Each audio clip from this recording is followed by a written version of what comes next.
Okay, so today we will learn about IPR. IPR stands for Intellectual Property Right. ठीक है, इसमें देखिए दो वर्ड हैं, तीन वर्ड हैं basically, intellectual, then property, then rights. तीन वर्ड्स हैं। राइट्स क्या हुआ? राइट है, आपका हक है। ठीक है। प्रॉपर्टी, कुछ ऐसी चीज जिसकी कुछ कॉमर्शियल वैल्यू है या मॉनेटरी वैल्यू है, जैसे आपकी कार है, ठीक है, आपकी जमीन है, ठीक है, वो प्रॉपर्टी है। ठीक है, उस प्रॉपर्टी को कोई और हड़प ना ले, तो उसके लिए आपको गवर्नमेंट ने राइट्स दिए हुए हैं। Now what about intellectual property rights? तो इंटेलेक्ट क्या होता है, इंटेलेक्चुअल क्या होता है, वो चीज मैं आपको पहले समझाऊंगा। उसके बाद ऑटोमेटिकली हम इंटेलेक्चुअल प्रॉपर्टी राइट्स को समझ जाएंगे। ठीक है। तो इंटेलेक्चुअल जो वर्ड है वो इंटेलेक्ट से बना हुआ है। उसका मतलब होता है पावर ऑफ द माइंड, जो आपके माइंड में आ रहा है। ठीक है, कोई थॉट है, कोई आइडिया है, या कोई किसी चीज का सॉल्यूशन है, ये सारे आपकी इंटेलेक्चुअल पावर को दर्शाते हैं। ठीक है, तो इंटेलेक्ट का क्या मतलब है? पावर ऑफ माइंड, जो आपके माइंड में कोई आइडिया है किसी चीज को सॉल्व करने का। जैसे बोलते हैं ना, ये बहुत ही इंटेलेक्चुअल इंसान है, या ये बहुत ही डफर है। डफर तो बिल्कुल ही उल्टा हो गया इससे। इंटेलेक्चुअल बहुत बुद्धिमान व्यक्ति होते हैं वो लोग। ठीक है, not all of us are intellectual humans. ठीक है, चलिए ये तो बात की डिस्कशन होगी। Okay, so intellect means power of mind simply. और प्रॉपर्टी क्या होता है? प्रॉपर्टी होता है एक ऐसी चीज को रेफर करती है जिससे कि जिसके ऊपर की व्यापार किया जा सकता है, ट्रेड किया जा सकता है, या फिर उसको बेचा जा सकता है, या फिर उसकी कुछ मार्केट में वैल्यू है, कमर्शियल वैल्यू है। एग्जांपल क्या हुए? आपकी कार, आपका स्कूटर, आपका मोबाइल फोन महंगा है, जमीन आपकी, घर, फ्लैट, ये सारी क्या है? प्रॉपर्टी। नाउ इंटेलेक्ट प्रॉपर्टी क्या हुआ, यानी कि इंटेलेक्चुअल प्रॉपर्टी क्या हुआ? ये वो प्रॉपर्टी हुई जो कि रेफर कर रही है किसे? Ideas and creation of mind. जो आपके माइंड में आइडिया आ रहा है, जो क्रिएशन है आपके माइंड में, और उसकी कुछ कमर्शियल वैल्यू है, उसको बेचा जा सकता है, उससे खरीदा जा सकता है, सॉरी। ठीक है, जितनी भी इन्वेंशंस होती हैं, जैसे बल्ब का आविष्कार हुआ, बिजली का आविष्कार हुआ, सो मतलब या कार का आविष्कार हुआ, गाड़ी में जो गियर सिस्टम होता है उसका आविष्कार हुआ। ठीक है, गैस का आविष्कार, इंडक्शन जो आप घरों में यूज करते हैं, रेफ्रिजरेटर, ये सारे ना बच्चों इंटेलेक्चुअल प्रॉपर्टी हैं किसी न किसी की। ठीक है, तो पहले ये एक आइडिया था, फिर उस आइडिया को उन्होंने जो है कुछ कमर्शियल वैल्यू उससे निकालने की कोशिश की, और उसे जो है इम्प्लीमेंट करके दिखाया वर्ल्ड में, जिससे कि लोगों का भला हुआ। कई कई इसमें एग्जांपल हैं। बिजली का आविष्कार ले लो, आप बल्ब का ले लो, गाड़ी का गियर सिस्टम, जितनी भी आपको इन्वेंशन दिख रही है। मान लीजिए अभी से आप 2000 साल पहले आप चले जाते हो, तो उस टाइम तो कुछ भी नहीं था। अगर आपको ये सारी चीज़ें पता है जो आज की डेट में एग्जिस्ट कर रहे हैं, आप तो वहाँ पे स्मार्टफोन ही ढूंढोगे। ठीक है, तो intellectual property means it refers to ideas and creation of mind having commercial value। वो आइडिया जो आपके माइंड में है, वो सारे के सारे नहीं आएंगे, वो वाले आइडियाज, वो वाली क्रिएशन आपके माइंड में जिनकी कमर्शियल वैल्यू हो सकती है। कमर्शियल वैल्यू का मतलब है वो, ऐसा नहीं है कि आपको एक आइडिया आया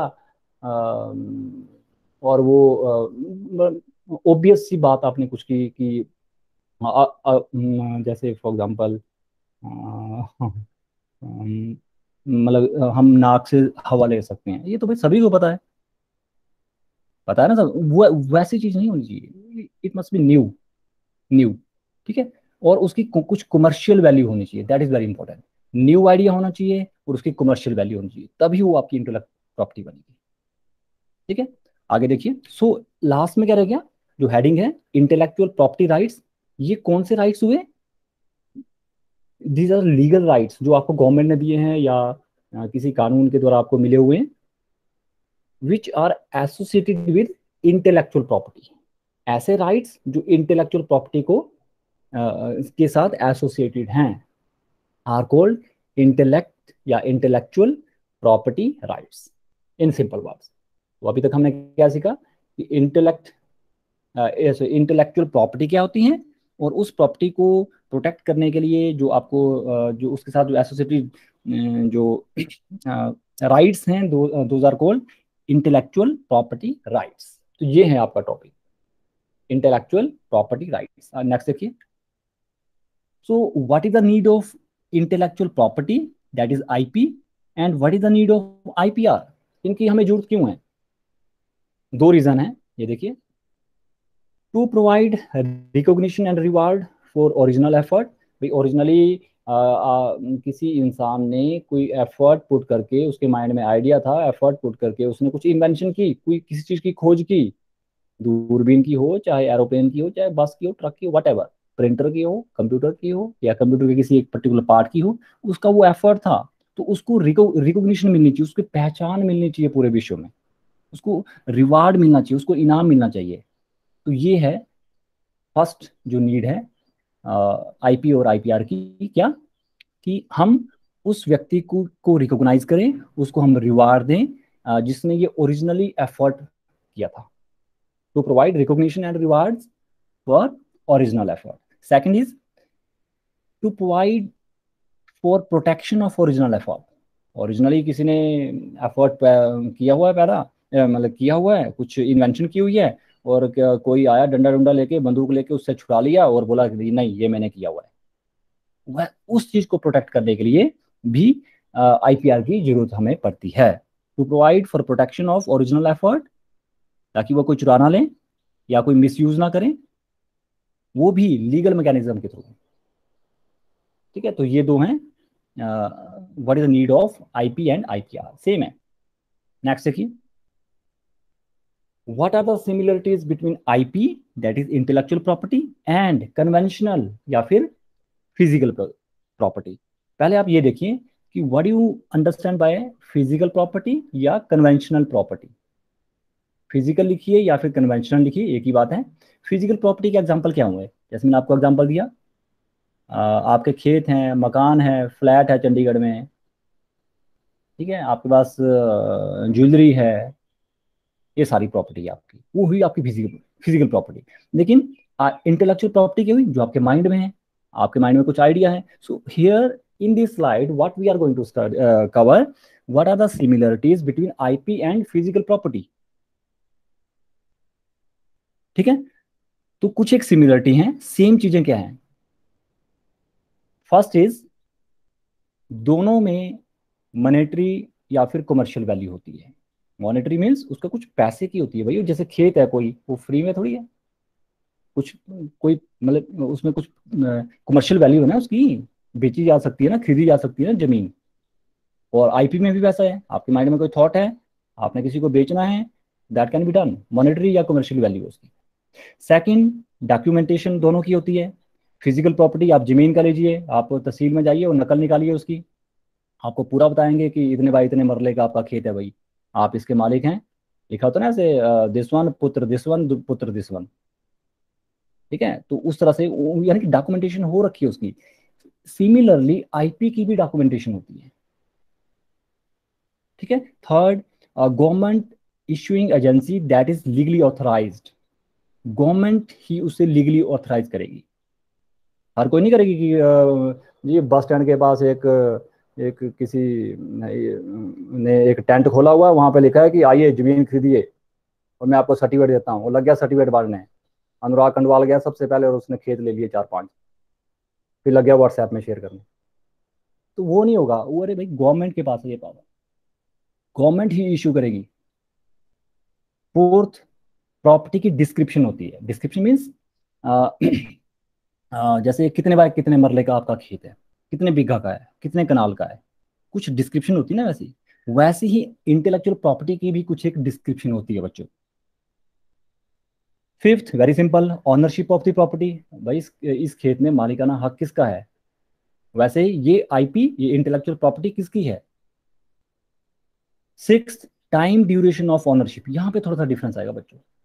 टाइम ड्यूरेशन ऑफ ऑनरशिप, यानी कि ठीक है ये खेत फलाने राम का है, लेकिन कितने सालों तक उसका रहेगा वो। ठीक है, आईपी में भी ऐसा होता है कि ये वाला जो ये वाली जो इन्वेंशन है, इसका जो ये इंटेलेक्चुअल प्रॉपर्टी इस पर्टिकुलर पर्सन की है, और कितने टाइम तक इसकी रहेगी, ये भी इसमें होता है, ड्यूरेशन इज मेंशन्ड। सेवंथ, इसमें कुछ ना कुछ फी इन्वॉल्व होती है, ये ध्यान से रखना, फ्री नहीं है, दिस इज फी, यानी कि फीस। जब भी आपने नकल निकालनी है, फीस लगती है ना, 5-10 रुपए। वैसे ही इंटेलेक्चुअल प्रॉपर्टी अगर आपने अपनी कोई बनानी है, ठीक है, तो या फिर वो देखनी है, तो उसकी भी फीस वहाँ पे निर्धारित है बच्चों, फिक्स्ड है। तो these are the seven similarities between IP and conventional, या आप कह सकते हैं फिजिकल प्रॉपर्टी। ओके, अब सिमिलरिटी के बाद हम देखेंगे व्हाट आर द डिफरेंसेस, इन दोनों में डिफरेंस कैसे है। What are the differences between IP and conventional और फिजिकल प्रॉपर्टी। तो 3-4 यहाँ पे डिफरेंसेस हैं। एट्रीब्यूट अगर टाइप्स हैं, ठीक है, तो इंटेलेक्चुअल प्रॉपर्टी की अगर हम बात करें बच्चों, तो 8 में से याद रखिए, 8 number of well defined forms of IP are there. Intellectual property 8 तरह की वहां पे रखी गई है, वेल डिफाइंड फॉर्म्स हैं, 8 तरह की होती है इंटेलेक्चुअल प्रॉपर्टी। लेकिन अगर हम कन्वेंशनल या फिजिकल प्रॉपर्टी की बात करें, तो बहुत तरह की होती है भाई, 8 से तो ज्यादा ही है। जैसे जमीन ये अलग हो गई, कार अलग हो गई, ठीक है, ज्वेलरी अलग हो गई, आपने फर्नीचर रखा घर पे वो अलग हो गया, ठीक है, आपने पंखे या पेंट, मतलब वट एवर, तो अनगिनत है ये। कन्वेंशनल प्रॉपर्टी की जो टाइप्स हैं बहुत सारी हो सकती हैं, एक्सीडिंग 8 तो है ही है, ठीक है, लेकिन इसमें 8 ही होती है। वैल्यूएशन, जैसे इंटेलेक्चुअल प्रॉपर्टी, आपने आपके सामने एक खेत है और आपने वो खरीदना है, तो उसका प्राइस निकालना, उसकी वैल्यू निकालना लगभग इजी है। जैसे हम देखेंगे, अगर बस स्टैंड के पास है हमीरपुर में, तो अच्छा भाई चल 5 लाख रुपए मरला। अगर कहीं कहीं किनारे में खड्डे में बोनी के पास, ठीक है, या कहीं और दो सड़क से नीचे खड्डे में घुस गए कहीं नीचे, वहां पे जमीन बेच रहे हैं, तो भाई ये 20,000 रुपये मरला। मतलब इजी है ना, कंपेरेटिवली हम उसे कैलकुलेट कर सकते हैं, वैल्यू उसकी निकाल सकते हैं। लेकिन इंटेलेक्चुअल प्रॉपर्टी की वैल्यूएशन करना इज नॉट इजी टास्क, ठीक है। Theft not easy. अब भाई खेत है ये, अनुराग कंडवाल ने खेत लिया हुआ है, ये कोई उठा के थोड़ी हो जाएगा, तो चोरी करना वो मुश्किल है, not easy. But intellectual property अगर किसी की चुरानी हो, या जो होते हैं इस तरह के incident, not at all difficult, वो मुश्किल नहीं है। Okay, next is the effect of time on value. Time के साथ साथ इसकी वैल्यू का क्या होता है। अरे टाइम के साथ साथ जमीन की वैल्यू तो बढ़ती है, जनरली बढ़ती है ना। लेकिन जमीन अकेली नहीं होती फिजिकल प्रॉपर्टी या कन्वेंशनल, तो तभी यहाँ पे लिखा है इंक्रीज भी हो सकती है, डिक्रीज भी हो सकती है, according to the type of the property. अगर आपने कार ले ली आज 10 लाख रुपए की, और 20 साल तक वैसी रखी खड़ी खड़ी, तो क्या वो 10 लाख की रहेगी, वो तो कबाड़ में जाएगी ना फिर, तो वो डिक्रीज होगी। लेकिन अगर आपने एक जमीन ले रखी है हमीरपुर में बिल्कुल कहीं पे, ठीक है, तो टाइम के साथ साथ उसकी वैल्यू इंक्रीज नहीं होगी। तो इंक्रीज भी हो सकती है कन्वेंशनल प्रॉपर्टी या फिजिकल प्रॉपर्टी की वैल्यू, डिक्रीज भी हो सकती है, वो डिपेंड करता है कि किस तरह की वो प्रॉपर्टी है। लेकिन what is the effect of time on value on this intellectual property, usually decreases. Generally ये डिक्रीज ही होती है बच्चों, ठीक है, and in many cases ends with time, और मैक्सिमम केस में ये टाइम के साथ खत्म हो जाती है। ओके, अच्छा, अब आपके पास कोई इंटेलेक्चुअल प्रॉपर्टी है, आपके माइंड में कुछ आइडिया है, आपने उसको कैसे प्रोटेक्ट करना है, how to protect your intellectual property. तो उसके 8 डिफरेंट मैकेनिज्म है, 8 डिफरेंट मैकेनिज्म है, ठीक है, जिसके थ्रू आप अपने इंटेलेक्चुअल प्रॉपर्टी को प्रोटेक्ट करके रख सकते हैं। वो क्या क्या हैं, वो यहाँ पे लिखे हुए हैं। जो ब्लैक वाले लिखे हैं, सिर्फ यही बच्चों आपके सिलेबस में है, पेटेंट्स एंड कॉपीराइट्स, और ये आपके सिलेबस में नहीं है। लेकिन आपको पता होना चाहिए कि अगर आपके पास कोई इंटेलेक्चुअल प्रॉपर्टी है, आपने कुछ एक प्रोजेक्ट बनाया है, आपने आपने मेजर प्रोजेक्ट में बहुत ही शानदार कुछ चीज़ का आपने डेमोन्स्ट्रेट किया हुआ है, जो कि फ्यूचर में बहुत ज़्यादा वैल्यूएबल है आर्मी के लिए या मेडिकल साइंस में, उसकी बहुत ज़्यादा कमर्शियल वैल्यू है, तो उसको आपको इंटेलेक्चुअल प्रॉपर्टी राइट के थ्रू बचाना होगा। अदरवाइज कोई और आ जाएगा, वो बोलेगा नहीं ये तो मुझे आता है, ये तो मैं कर लूंगा, ये तो मैंने बनाया हुआ है भाई, चल तू बाहर निकल। ठीक है, तो आपके सिलेबस में जस्ट दो ही हैं, one is called patents, this is not parents, ध्यान से सुनिएगा, पेटेंट्स, PATENTS, पेटेंट्स या फिर कॉपीराइट्स, ये दो आपके सिलेबस में। तो वन बाय वन इनको हम हल्का सा कवर करेंगे, और बाकी कल हम करेंगे what are the patents law, what are the copyrights law. ठीक है, जस्ट एक एक साइड में हम अभी कवर करेंगे, पेटेंट्स क्या होते हैं, कॉपीराइट्स क्या होते हैं, और उन दोनों में डिफरेंस क्या है, दैट्स इट। सो पेटेंट्स, देखिए, a patent is an exclusive right granted by the government to the original inventor, developer, researcher of an invention। एक किसी ने, किसी पर्सन ने इन्वेंशन की हुई है, कुछ खोज की हुई है, वो रिसर्चर हो सकता है, डेवलपर हो सकता है, इन्वेंटर हो सकता है। ओरिजिनल, जिसने ओरिजिनली उस चीज को डेवलप किया है, इन्वेंट किया है या रिसर्च किया हुआ है किसी एक इन्वेंशन को, तो गवर्नमेंट क्या करती है, सिर्फ उस पर्सन को या ग्रुप ऑफ पर्सन को क्या करती है, कुछ एक एक्सक्लूसिव राइट्स देती है। तो वो होती है आपकी पेटेंट्स। और उसका फायदा क्या है, अगर आपने किसी चीज का पेटेंट बना दिया है तो आपको क्या फायदा होगा, और लोग उससे नहीं बना सकते, मेकिंग को रोकेगा, प्रोहिबिट करेगा, यूज करने से रोकेगा, और उसे बेचने से रोकेगा। ठीक है, मेकिंग, यूजिंग और सेलिंग ऑफ दैट इन्वेंशन, ठीक है, जो आपने कर रखी है, तो उससे आपको प्रोटेक्शन मिलेगी। प्रोहिबिट्स करेगा लोगों को, ये प्रोहिबिट करेगा, रोकेगा। ठीक है, so this is the purpose of patent. Patent invention के ऊपर चलता है बच्चों, ये आपने ध्यान में, इन्वेंशन यहाँ एक बहुत इंपॉर्टेंट वर्ड है जो आपको ध्यान में रखना है। आगे आप कॉपीराइट देखोगे तो वहां पे फिर कंफ्यूजन होगा। तो इन्वेंशन, अगर आपने कुछ खोज कर रखी है, जनरली साइंटिफिक रहती है। ठीक है, you are the original researcher, you are the original developer और इन्वेंटर, राइट। तो गवर्नमेंट आपको क्या करेगी, देखिए खुद नहीं करेगी गवर्नमेंट, ये आपको अप्लाई करना होगा। This is very important. ऐसा नहीं है घर पे बैठे हैं आप, अनुराग कंडवाल ने एक प्रोजेक्ट बनाया रास्पबेरी पाई पे, बड़ा खुश हो गया, ओह देखो जी मैंने क्या बनाया हुआ, देखो ये यूट्यूब पे देखो सारे, और किसी ने यूट्यूब से कॉपी किया और खुद ही उसका पेटेंट बना दिया, और उसको कर दिया केस अनुराग कंडवाल को कि ये देखो इसने डुप्लीकेट बनाया मेरा, इसको अंदर करो। तो अपने आप आपको अप्लाई करना होगा पेटेंट बनाने के लिए, और उसकी एक फीस भी है। ठीक है, ये ध्यान रखना। सो आगे, इंडिया में अगर आपने इंडियन पेटेंट अपनी इन्वेंशन का बनाना है तो उसके लिए एक वेबसाइट है ipindia.nic.in, उसके अंदर पेटेंट नाम का लिंक है, वहां पे बच्चों आपने जाना है, वहां पे सारी इसके जो स्टेप्स हैं वो लिखे गए हैं।